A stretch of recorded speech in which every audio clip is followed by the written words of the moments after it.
जय हिंद दोस्तों। मेरा नाम विपेंद्र सिंह राजावत है और पहली वीडियो की सक्सेस के बाद ये मेरी दूसरी वीडियो है जो कि होने वाली है ध्रुव राठी पर। ध्रुव राठी शुरू से ही मेरे one of the favourite YouTubers रहे हैं। उनकी स्पेस वीडियोस हों या फिर मिस्ट्री वीडियोस हों या फिर सोशो कल्चरल इश्यूज़ पर वीडियो हो या फिर जियो पॉलिटिकल इश्यूज़ पर वीडियो हो, ये मुझे काफ़ी पसंद आती है। अगर मैं बात करूँ इनकी पॉलिटिकल वीडियोस में तो ये ज़्यादातर मोदी गवर्नमेंट को या फिर मोदी को क्रिटिसाइज़ करते हुए दिखते हैं, जिसमें वह उनकी कम्युनल हेट्रेड फैलाने के विरोध में रहते हैं, पॉलिसी फेलियर्स के ऊपर उनसे सवाल पूछते हैं और फेल्ड प्रोमिसेस पर भी वे काफ़ी सवाल पूछते नज़र आते हैं। लेकिन रिसेंट ईयर्स में मुझे ध्रुव राठी में एक बायस्ड यूट्यूबर नज़र आया है। अब आप कहेंगे अरे आ गया गोदी भक्त, गोदी मीडिया वाला, तो रुकिए और सुनिए। देखिए, ध्रुव राठी अपने आप को एक न्यूट्रल यूट्यूबर बताते हैं जो किसी पार्टी के लिए काम नहीं करते हैं और किसी भी पार्टी हो, चाहे वो बीजेपी हो, कांग्रेस, उनकी गलतियों की आवाज़ उठाते हैं। लेकिन फिर वही बात रिसेंट ईयर्स में देखने को मिला है कि सिर्फ वे एक ही पार्टी के खिलाफ बोल रहे हैं और वो है बीजेपी। अब मुझे पता नहीं है इसका क्या कारण है, लेकिन जो इम्पोर्टेंट कारण मुझे लगते हैं इसकी बात हम वीडियो में आगे करने वाले हैं। आपको मैं इसके कुछ उदाहरण दूंगा जिससे आपको लगेगा कि हाँ, मेरी बात में कुछ दम है। मेरा पहला एग्जाम्पल है दिल्ली का।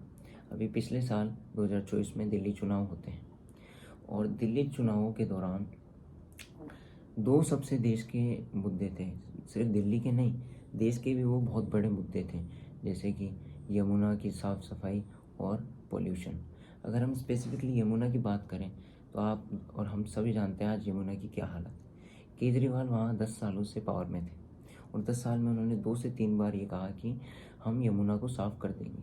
हर बार डेडलाइन पास कर गई लेकिन यमुना की सफाई नहीं हुई और हर बार वो बोलते रहे कि मैं खुद भी डुबकी लगाऊंगा, यमुना साफ़ हो जाएगी। देखिए, यमुना सिर्फ दिल्ली का मुद्दा नहीं है, ये पूरे देश का मुद्दा है, क्योंकि यमुना एक हमारे देश की कैपिटल से बहने वाली नदी है। अगर आप और किसी कंट्रीज़ में जाएंगे और वहाँ की अगर नदियों को देखेंगे, कैपिटल की नदियों को देखेंगे या किसी अन्य शहर की नदियों को देखेंगे तो वो बहुत खूबसूरत होती हैं, साफ़ होती हैं, बढ़िया रिवर फ्रंट बने हुए होते हैं और टूरिस्ट को अट्रैक्ट करती हैं। लेकिन यमुना हमारे देश के कैपिटल से निकलती है और उसकी जो दुर्दशा है वो हम सब जानते हैं।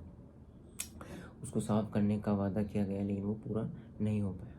इसके अलावा यमुना एक बड़े पैमाने पर, एक बड़े नंबर को पानी जो as a source of drinking water है दिल्ली के अंदर वो प्रोवाइड करती है।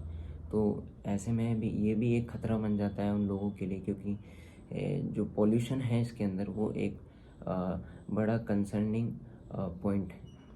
दूसरा मुद्दा पोल्यूशन का, एयर पोल्यूशन का जो मुद्दा है वो भी एक नेशनल कंसर्न है। अगर हम बात करें तो आए दिन हम सुनते हैं कि वहाँ की AQI जो है वो बहुत ज़्यादा ऊपर चली जाती है, दिवाली के टाइम पे ज़्यादा रहती है।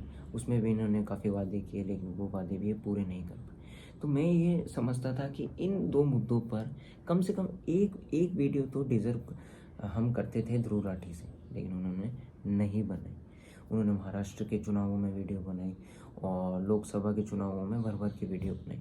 तो कम से कम एक वीडियो हम डिज़र्व करते थे ध्रुव राठी से कि वो इन मुद्दों पर बनाए, लेकिन उन्होंने नहीं बनाई। और अगर मैं दूसरा एग्जांपल अगर आपको दूं तो वो वेस्ट बंगाल है। हम सभी जानते हैं वहाँ पे TMC के पार्टी वर्कर्स की गुंडागर्दी। मैं कुछ एग्जांपल्स आपको देना चाहूँगा। 2023 के पंचायत इलेक्शन जिसमें 50 लोगों की मृत्यु हुई और इसमें आरोप लगे TMC के पार्टी वर्कर्स पर कि उन्होंने वहाँ के कैंडिडेट्स और अन्य पार्टियों के जो पार्टी वर्कर्स थे उन पर हमला किया और 50 डेथ्स रिकॉर्ड की गई। इसके अलावा वहाँ पे लैंड ग्रेप्स होते हैं काफ़ी TMC के पार्टी वर्कर्स के द्वारा या जो भी उनसे जुड़े हुए लोग हैं। इसके अलावा धमकाने के, इंटिमिडेशन के काफ़ी केसेस हैं। तो ये कोई 1-2 साल के दौरान होने वाली ये घटनाएं नहीं है, ये पिछले 3-4 सालों से TMC की गवर्नमेंट में चल रही है, लेकिन इस पर भी ध्रुव राठी ने एक भी वीडियो नहीं बनाई।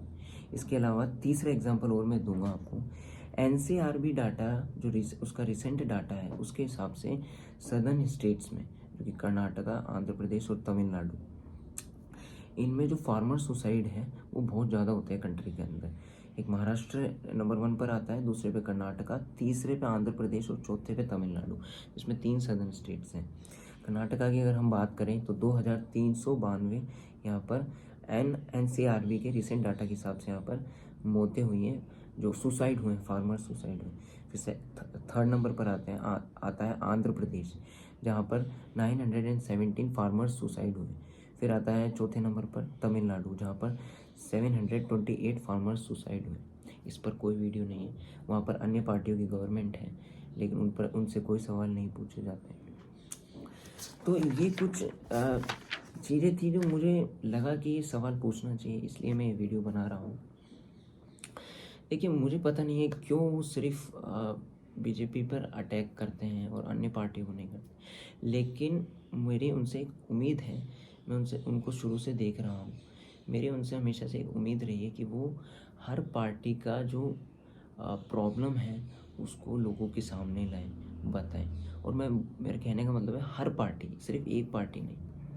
और देखिए, इसके कारण जो मुझे लगता है 100% तो श्योर, 100% ऐसा सही नहीं हो सकता है, लेकिन मुझे लगता है कि ये ध्रुव राठी इसलिए करते हैं, इसके 2 कारण हो सकते हैं। पहला, क्या पता व्यूज़ उनको इससे ज़्यादा मिलते हों। मैं एक आपको फैक्ट बताऊंगा। 2022 के अंदर उनके यूट्यूब पर 7 मिलियन सब्सक्राइबर्स थे, और अभी रिसेंट में 2025 में उनके 29.3 मिलियन सब्सक्राइबर्स हैं। और 2022 के बाद होता है 2023 का लोकसभा का चुनाव, और उसके बाद उन्होंने वो डिक्टेटर वाली अपनी वीडियोस डालनी शुरू की, और उसके बाद उन्हें व्यूज़ मिलना शुरू। तो मुझे कहीं ना कहीं ऐसा लगता है कि हाँ, ये व्यूज़ की वजह से भी उनका एक पर्सनल इंटरेस्ट भी होगा, क्या पता है कि व्यूज़ के कारण भी उन्होंने सिर्फ बीजेपी को अटैक करना सही समझा। दूसरा कारण मुझे जो लगता है जिसके कारण वो ये सिर्फ एक ही पार्टी का विरोध करते हैं, वो है उनका बीजेपी को पसंद ना करना। क्या पता वो बीजेपी को पसंद ना करते हुए, मैं ये नहीं कहता हूँ कि वो किसी पार्टी के लिए काम करते हैं या किसी पार्टी को अन्य पार्टी को पसंद करते हैं, इसलिए सिर्फ बीजेपी को अटैक करते हैं, मैं ऐसा नहीं कहता हूँ। लेकिन मुझे लगता है कि वो बीजेपी को पसंद नहीं करते हैं और इसलिए वो सिर्फ उनको अटैक करते हैं।